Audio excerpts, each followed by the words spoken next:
Hey, it's Matt Pinfield hanging out with Juliya. We are at Welcome to Rockville 2014. One of the coolest things about the festivals is when you get to come and see all the people that are introducing young musicians to instruments, helping them get instruments, get a good deal on instruments, and introducing them all the way around. There's students here, so much stuff going on. It's called Crazy Days Music Experience. And Chris is a great friend of mine. Chris has not only been in 100 great bands, but you can tell everybody your background, Chris. Well, besides, being in the music industry since I was, this tall, I'm still only about this tall anyway, but... Me too. But on camera, we're supposed to be giant, That's right. Well, our bald heads, that's what we kind of like people get a feeling. All right. I'll just cut some of this off and put it up here again. That's good. But yeah, it's like I've been in the music industry for a long time, been in multiple bands, obviously I did the stuff with record. Well, besides N17, Rorschach Test, and now Autumn's End. Yeah. And then doing, working, with Fender, Jackson, the EVH world. I mean, I helped build that brand. I was a part of the team that made the brand EVH. Right. Eddie Van Halen and you worked together on all that stuff, which is really cool, right? It was great. So tell us about what you got going on over here right now. Over here, what we have going on here is we've put a little bit of a mix of all the Fender specialty brands. So we have the EVH brand, we've got Jackson and Charvel. So it's kind of like the heavy metal division of Fender right here. And being here with the Crazy Days experience, it makes it, it's a lot more interactive for the kids because we want everybody to play it. We want people to buy it. We want people to feel what's good and what they don't love. And having all these great brands here between us, Fender, Vox, ESP, everything. People who have a chance to put their hands on it and really find out what their identity is with a piece of gear. Yeah. Because the best guitar in the world should always be your guitar. Yeah. It doesn't matter what it is. That should be the best playing guitar. It's yours. So this is an opportunity for people to find what's good for them. Absolutely. I think it's fantastic. Not everybody wants a big, double King V, something like that. And not everybody wants to spill blood out of their mouth all the time. Some people just want to kick back and play Sonic Youth. Which is fantastic. Now, what about the teacher that we have over here? We have a giveaway. Tell us a little bit about what's going on right here. Yeah, actually, Squiggy will be able to fill in a little bit more. Squiggy, Hi, Squiggy is amazing. Squiggy is the guy who runs this whole thing and puts it together out here. Great friend of ours, a Jacksonville native. Talk about it. With the experience, we want to just inspire kids. We need more rock stars today, so this is kind of our contribution to try to inspire kids. We teamed up with great guys like Chris Canella, who inspires plenty of kids. I'm sure you guys heard him play. He's amazing. But one of the things that we want to do that's really important to us is to honor the people that are on the academic side of inspiring kids. It's really important to us. So here, come on this way. It's amazing. We're going to talk about that. Hey, guys. So this is Mr. Haller. He's the head of the recording department at Douglas Anderson. This is Gary Carlsrud from Steinberg. And this is Danny from, he's on the promoter team. Danny Hayes from the promoter team. And to honor Mr. Haller, we've teamed up with Steinberg to donate 4 recording workstations as well as 4 controllers to help you. Is that right? Help you in the fight, to fight the good fight. So I'll turn it over to Gary. Well, congratulations. Thank you, sir. It's amazing the work this man does, bringing new recording people, new recording artists, creating new musicians, creating new producers. That's awesome. So we bow to you, and we also want to give you UR22 recording pack. So it's a recording interface, it's recording software, it's a microphone, a shock mount, and a cable. Everything you need to get started in recording. So thank you so much for everything. It's very exciting. Thank you so much. All right. Yeah, I look forward to all of this. Mr. Haller, I'm so excited, that you're doing this. This year, I'm on the board of governors of the Grammys, and we started honoring music teachers and people that do music things. There's a student part of the Grammys, but we do that as well. And I love what you do. In fact, Douglas Anderson, the school you're with, is really, for a music and arts school, is literally been rated, and I mean in all the top magazines and books, as one of the 10 greatest high schools for music and arts in the country, which is an amazing thing. Talk to me about how you got involved with that and one of the things you love about the school.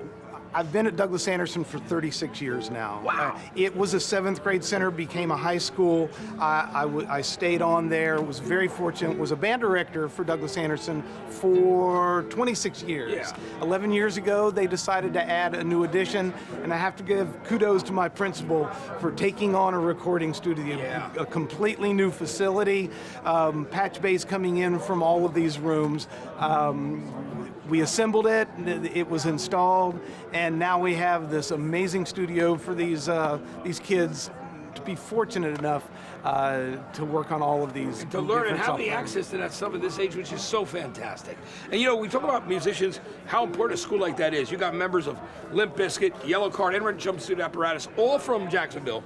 A lot of guys went to school there. I know they did. I think Many it's of them fantastic. went there, I know, and it's very impressive that they come into the school with all of the skills they need. At best, I think for people like that, we can fill in the holes if there are any holes still. But giving them the opportunity to be in the studio, to record their songs. We have several recording artists now that have never been in the studio. We have CDs that are out, and those kids come in, they record all of their songs. My students are really the reason we have that, because we're developing engineers. And you see all this amazing young talent too, and well, some of that might be. I mean, my daughter auditioned, and she was accepted, which I love. Her musical theater, and we're so excited. Me and her mom, that she's going to Douglas Anderson. But I know that there's so many different areas from the engineering and technology side of it. Maybe it's acting, maybe it's musicians. That art scene is phenomenal. I love it, and I think it's great. You touched on something very big. We have many established groups, band, orchestra, chorus, guitar, piano, all of the arts, disciplines, in addition to musical theater, creative writing. There's a lot of collaboration going on. But what the kids didn't have was their own voice. They are rehearsed, and the teachers create these amazing ensembles. But the students come in and they have this concept of, I don't know what to do, but I know I have a song. Yeah. And we will take them, develop that song, and they're incredibly appreciative. Yeah. Because finally their voice, in addition to all of the other disciplines, is being introduced. And hashing it out, and like feeling fully forming those ideas, and helping them work through the process to learn how to do that. And I think that's It is truly amazing to watch these kids do this. My engineers, they will stumble. I will allow them to stumble. Yeah. If they ask, we'll fix something. But they hear it, they say, let's fix that. Let's make that bass drum not as woofy. And they apply what the plugins they use in addition to the hardware that we have. I think it's fantastic. It is fantastic. How cool is Crazy Dave's music experience? I said Crazy Days. Crazy Days. Yeah, no, Crazy Days. There you go, man. Like, Squiggy, I see him out here, a musician. Chris, I know so well. Like, Chris and I are hanging out at NAMM out in California, in Anaheim. People that go and devote their life to getting people to play instruments, to me, that's one of the most important things in the world. When the public becomes involved in education, you know that something's touched somewhere and it's hit. Squiggy and I have had a long-lasting relationship. Talk about that, Squig. I'm just in awe of the guy and what he does. I've known him for a long time. He consistently just blows my mind, and I kind of feed off of his passion a little bit, which is kind of where some of this came from. The thing that's the most important to me is I feel like most kids walk into a Guitar Center or any of these big box stores and they see hundreds of guitars on the wall. The only really differentiating product that a lot of the kids see is color and shape of the body. The difference really is the story. The kids don't know the stories, and Chris is a testament to the story. There's a reason why Randy Rhoads told Jackson to make the neck the way, and that neck is still the way it is today. Right. Les Paul was a guy. Most kids don't know that. There's stories of these brands that it's important for the kids to learn the stories of the brands. Guitars are not just differentiated by shape and color. They're differentiated by the story. There's a reason why Jackson and Kramer back in the days were the metal guitars. Right. There's a reason why ESP and companies like that are flourishing today, and Jackson's coming up. Chris has probably done, in my opinion, one of the best jobs in our industry with connecting the bands that matter with the instruments that matter. He does. He's amazing at it. He's worked one of the personally best with Eddie Van Halen and about building up Eddie's brand with EVH, which I think is fantastic. It's amazing. You just got to be in awe of it. He's another guy. I feed off of both of guys exactly like this. So. And I love that, guys. And I'm just going to say this quickly.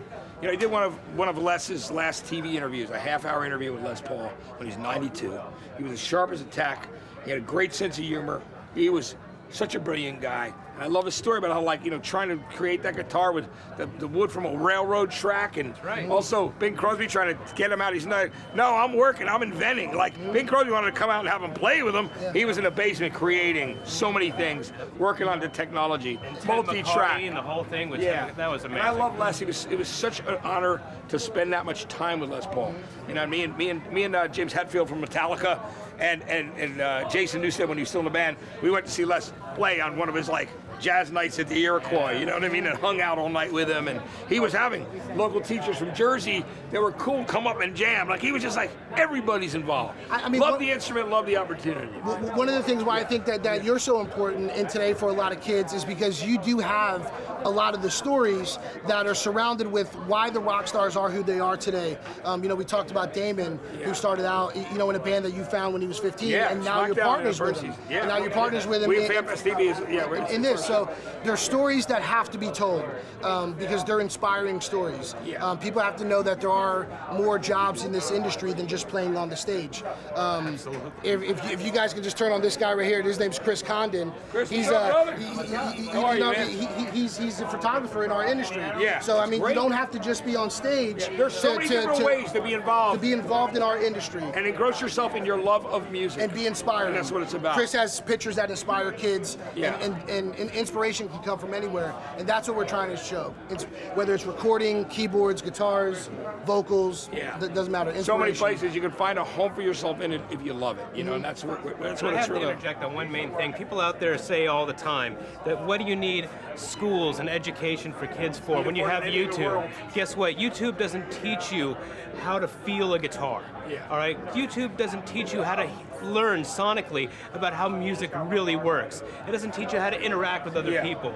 You know, so that the arts in school. You know what's funny? I always joke. You know, my all teachers in my family. My sister, my dad was a teacher, and I was always kid. I go, and I teach people maybe in a different way. I'll tell stories about music and turn people on and educate that way. But that's what it is. People need to hear experiences passed on, and the reason why what they're feeling is what you're talking about. And the music education programs are the most important. I mean, they're amazing. Without it, I just don't get it. What would it be? So we got to do that. You're better at math, you become better at English, everything. It benefits everybody. Mr. Howard, congratulations on the award. Thank you. And Douglas Anderson, man, just so fantastic. Let's hear it for him, everybody. Excellent. You know, we're so happy for you. Thanks for devoting your life to the students, to the music, to recording, and everybody else involved. Chris, Squiggy, guys, it was so great to have you here as well. Right. And listen, as well. Listen, FanPass TV, hanging out, Crazy Dave's music experience. It comes to your town, wherever you are, definitely check it out. And while you're here at Welcome to Rockville, make sure you come over and check out the tent. It's amazing. And it's free. Yeah, it's true. And it's free.